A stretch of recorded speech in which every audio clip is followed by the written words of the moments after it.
신명기 6장 10절에서 19절 말씀.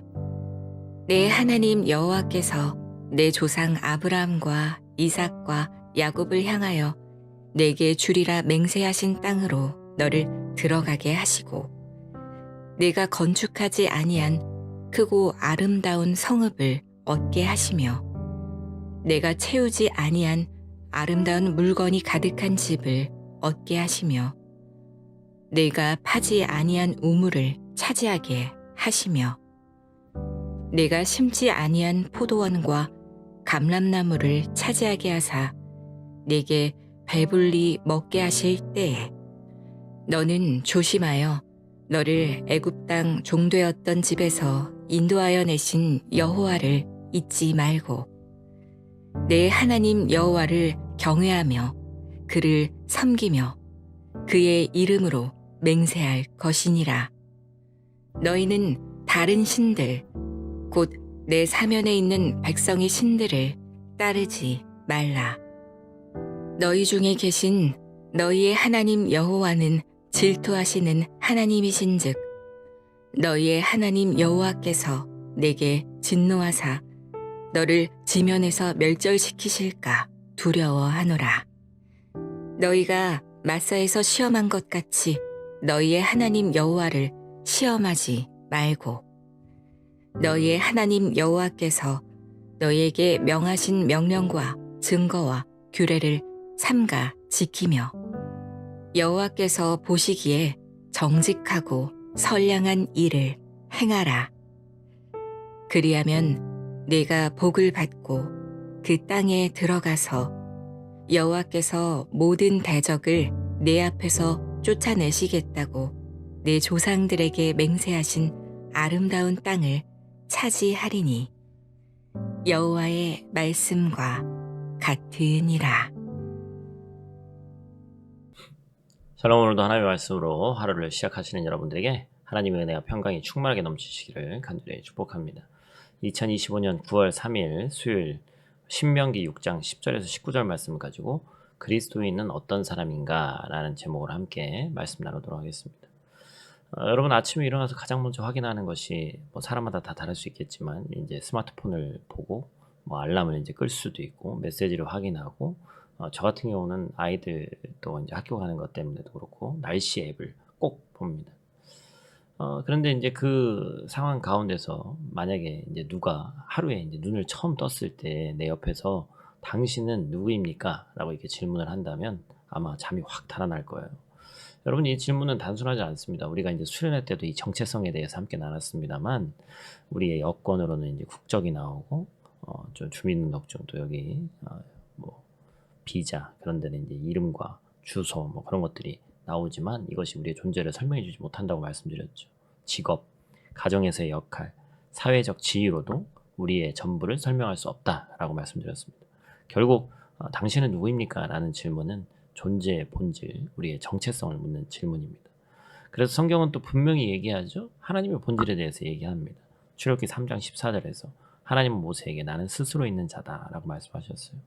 하나님만이 오직 스스로 계신 분이시죠. 그 외의 존재는 하나님의 은혜로만 존재할 수 있습니다. 오늘 우리가 살아서 예배하는 것, 그리고 이렇게 함께 또 예배하진 않지만 각자 떨어져서 예배하지만 한 마음과 한 뜻으로 이렇게 예배할 수 있는 것들, 주일날 모일 수 있는 것들, 그 모든 것이 하나님의 은혜죠. 그렇다면 그 은혜를 기억하면서 고백하며 살아가는 사람, 바로 그가 그리스도인이다라는 결론에 이르게 됩니다. 오늘 본문은 이 신명기 6장은 우리에게 분명히 가르치죠. 그리스도인은 어떤 사람인가? 그리스도인은 은혜를 기억하는 사람이고 하나님이 어떤 분인지 아는 사람이라고 얘기했습니다. 오늘 아침 이 하나님께서 우리에게 주신 말씀을 통해서 우리의 정체성을 다시 한번 세우는 저와 여러분들 되시기를 간절히 축복합니다. 첫 번째로 우리가 기억해야 될 것은 그리스도인은 하나님의 은혜를 기억하는 사람이다 라는 것입니다. 신명기 6장 12절 말씀 같이 읽습니다. 너는 조심하여 너를 애굽 땅 종 되었던 집에서 인도하여 내신 여호와를 잊지 말고. 아멘.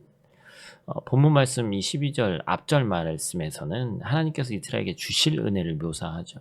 내가 건축하지 아니한 성읍, 내가 채우지 아니한 집, 내가 파지 아니한 우물, 내가 심지 아니한 포도원과 감람나무, 이 모든 것을 이스라엘이 자기들의 힘으로 이룬 것이 아니라 하나님이 거저 주셨다는, 그리고 준비하셨다는 사실을 강조합니다. 이게 바로 은혜죠.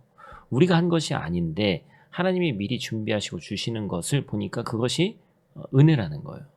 우리가 잠에 깰 수 있었던 것도, 오늘 호흡하며 살아있는 것도 우리가 잘해서가 아니라 하나님의 은혜다라는 것이 바로 그리스도인의 관점이라는 것이죠. 디아스포라는 이제 해외에 퍼져 있는 우리 이민, 또 여러 이민 와 있는 우리들을 이제 뜻하는 것이 디아스포라라는 단어인데, 디아스포라로 살아가는 우리의 삶도 마찬가지입니다.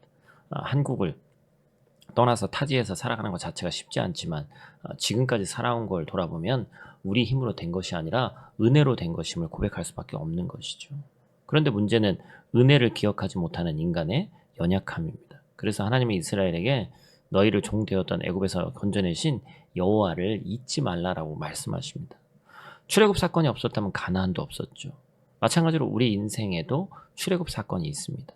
예수 그리스도의 십자가와 부활로 우리를 죄와 사망에서 건져내신 사건이에요. 그것을 잊으면 우리는 아무리 많은 복을 받아도 하나님을 떠나서 교만해질 수밖에 없습니다.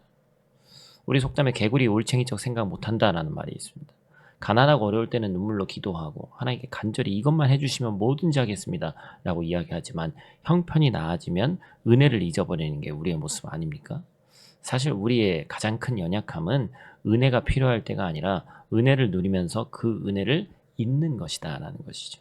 그러므로 그리스도인은 은혜를 잊지 않고 기억하는 사람인 줄로 믿습니다.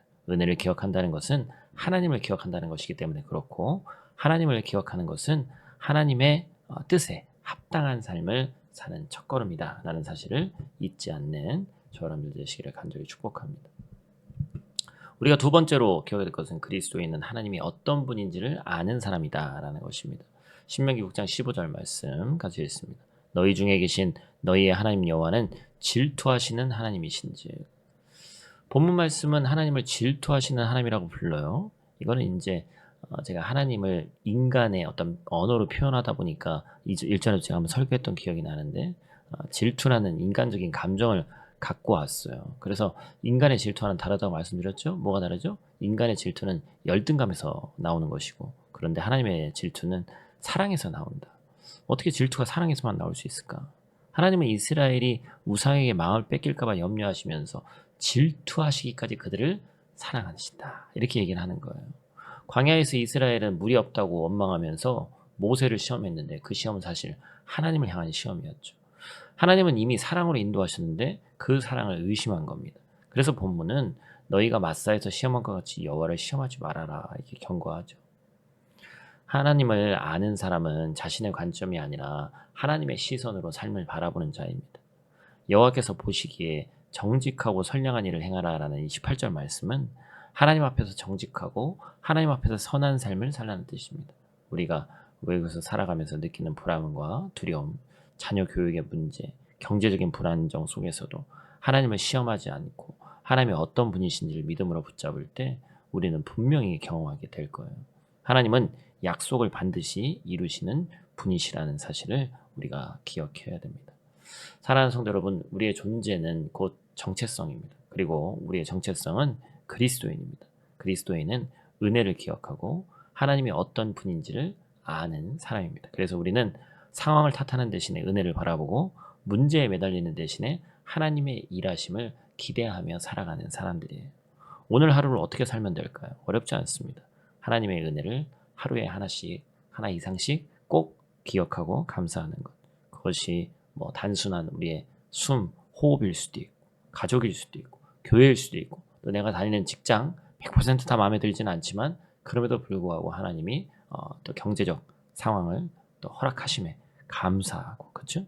그래서 그런 것들을 사소하지만 일상 가운데 있었지만 우리의 관점을 조금 바꿔서 감사하면 그 하루가 달라진다는 것이죠. 그리고 그 하루가 모여서 우리의 인생이 달라진다고 말씀드렸죠. 혹시 요즘 나는 누구인가? 라는 질문 앞에 서 계신 분들이 있다면 우리의 존재는 세상이 말하는 성공이나 조건으로 정의되지 않다는 거 다시 한번 기억하시고, 우리는 은혜로 존재하는 그리스도인이다라는 사실을 잊지 않는 저와 여러분들 되시길 바랍니다. 하나님은 그런 우리를 오늘도 질투하시기까지 사랑하시며 약속을 이루시는 분이신 줄 믿습니다. 오늘 하루는 하나님이 주신 은혜를 한번 적어봤으면 좋겠어요. 저 같은 경우는 이제 스마트폰 이 메모장을 상당히 잘 활용하는데, 그래서 아침이나 점심이나 몇 개를 한번 그때그때 떠오를 때마다 오늘 말씀을 떠올리면서 한번 적어보시고, 밤에 잠들기 전에 그래, 오늘 하루 이러이러한 것들이 감사했구나. 이상하게 하루를 이게 돌아보면 좀 불평스럽고 불만스럽고 막 이런 것들이 더 많이 떠오르죠. 근데 오늘만큼은 감사의 제목을 떠올리면서 뭔가 좀 더 승리하는, 또 그리스도인답게 살아가는 저 여러분들 되시기를 간절히 축복합니다. 오늘 하루도 하나님의 말씀으로 승리하는 저 여러분들 되시기를 축복합니다. 우리 다 같이 있는 곳 자리에서 함께 기도하고 마치도록 하겠습니다. 사랑의 아버지 하나님, 오늘도 은혜로 우리를 깨워주시고 하나님 앞에 각자의 처소에서 예배하게 하심에 감사를 드립니다. 지금 이 말씀을 함께 나눈 모든 자들, 집이든 또 차 안에서든 길거리에서든 그곳이 거룩한 성소 되게 하시고, 우리가 하나님께 예배할 수 있음에 감사하는 귀하고 복된 우리가 되게 하여 주시옵소서. 우리의 존재가 은혜 자체임을 잊지 않게 하시고, 종 되었던 자리에서 건져주신 출애굽의 은혜와 십자가의 은혜를 늘 기억하는 자들 되게 하여 주시옵소서. 우리의 연약함이 은혜를 받지 못해서가 아니라 은혜를 누리면서도 그 은혜를 잊는 데 있음을 고백합니다. 오늘 하루는 잊지 않고 하나님의 은혜 한 가지를 반드시 기억하고 또 감사하며 눈 감는 오늘 하루 될 수 있도록 하나님 도와주시옵소서. 또한 질투하시기까지 사랑하시는 하나님의 마음을 알 수 있도록 도와주시고, 주님 곁을 떠나지 않게 하시고 하나님을 시험하지 않고 끝까지 신뢰하며 살아가는 거룩한 주의 백성들, 우리 선민들 되게 하여 주시옵소서. 우리 삶을 통해 약속하신 말씀을 이루시는 하나님을 증거하게 도와주시옵소서. 예수님 귀하신 이름으로 기도드립니다. 아멘.